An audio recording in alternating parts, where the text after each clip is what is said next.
The truck driver shortage narrative and its effect on CDL training.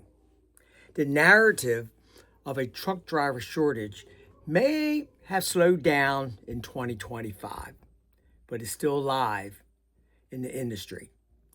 With so many CDL drivers having their licenses taken away or revoked for many different reasons, new life in this narrative may be coming. Even in mid-December, one of the pretty large CDL school, as he has a lot of videos on YouTube, stated that there's an 80,000 shortage of CDL drivers in the United States. So that's only a few weeks ago from the time I'm doing this video. The term driver shortage has been used to create new trucking laws and regulations by the FMCSA DOT, affecting training of new CDL students. Throughout 2025, one of the main talking points was the poor quality of training that CDL schools was providing to their students, blaming the CDL schools, but never pointing the finger at the FMCSA. I appreciate what Derek Barr and Sean Duffy is doing, but they don't look back at themselves. You need to. You need to look at your own program, what has taken place since around 2016 or 2009 even, what has taken place to that resulted in poor CDL training. So let's go and look back. In 2016, the American Association of Motor Vehicle Administrators and others joined with the FMCSA to launch the new testing system, the Modernization incentive to update the training of CDL students, even knowing that the system standards was already, improving this system was already in process, with another committee that was working on the entry-level driving training programs, higher standards, good wording, a good program. Not perfect. There was still some issues, and even today, there's some issues that need to be fixed. But it still was better than what we have today. So why this new committee? One of the reasons may be we have a driver shortage.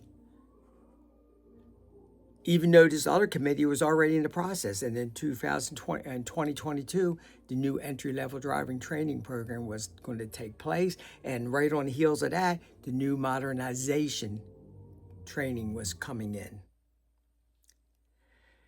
And they wanted this new committee,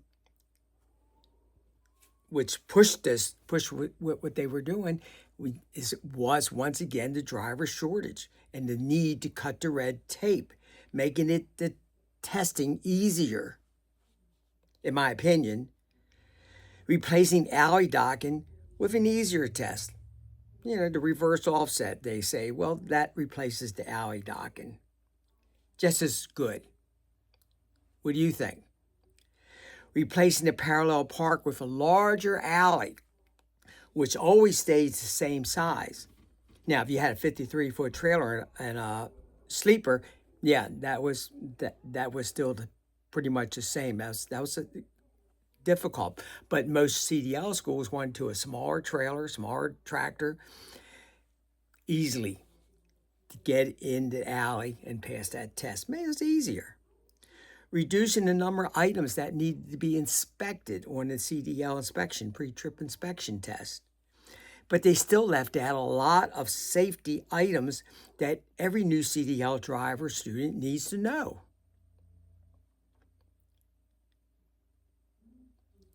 So they used the narrative of a driver shortage to help advance their agenda to what we have today. I'm telling you, in my opinion, I could be wrong. FMCSA created the poor quality CDL training And so far, just about every state has joined in.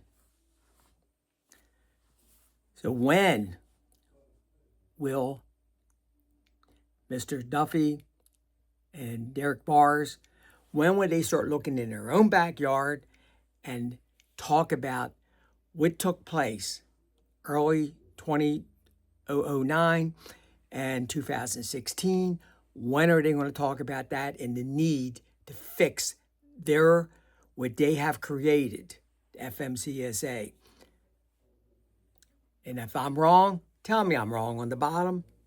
Leave your comments. I'll see you in the next run. Be safe out there.